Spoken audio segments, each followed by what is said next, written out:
In today's video, I'm going to teach you how to create a new equity account for dividends in Xero. This process is straightforward and certainly manageable, especially if you're looking to manage your finances more effectively within Xero. Before diving in, make sure you have advisor-level access, as this is necessary to create new accounts. Starting at your Xero dashboard, your first task is to navigate to the accounting menu. Once you're there, you'll want to select the chart of accounts.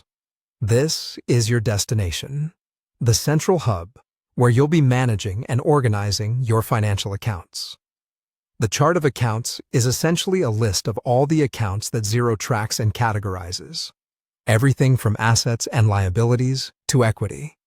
Now, to add a new account, you'll need to click the Add Account button, which is designed to facilitate the creation of fresh accounts for your business's specific needs. It's key to select the correct account type here to ensure everything lines up accurately in your financial statements. For dividends, we'll be creating an equity account. So, from the Account Type drop-down menu, make sure to select Equity. This categorization is crucial since it reflects ownership within the company's capital and retained earnings structure. Next, you'll need to assign a unique account code. This code helps in the identification and tracking of the specific account within Xero. You have the flexibility to create this code yourself. Or, if you prefer, Xero can suggest one for you. Having a code that is easily recognizable can assist in avoiding any potential confusion as your list of accounts grows.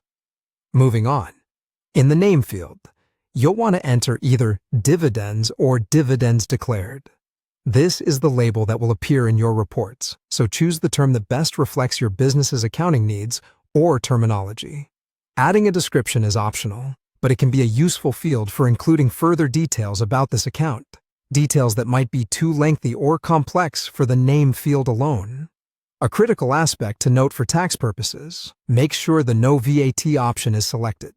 This ensures that dividend transactions won't have VAT applied, in line with standard accounting practices, since dividends are distributions of profit and not a sale of goods or services.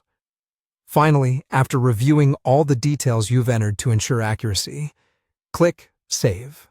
This action will finalize the creation of your new equity account for dividends. Now your chart of accounts should reflect this addition, integrating it seamlessly into your overall financial structure in Xero. Remember, having clear and correctly categorized accounts is essential for accurate reporting and financial tracking. Congratulations on taking a step towards more robust financial management in Xero. If you have any questions or need further assistance, feel free to reach out in the comments below.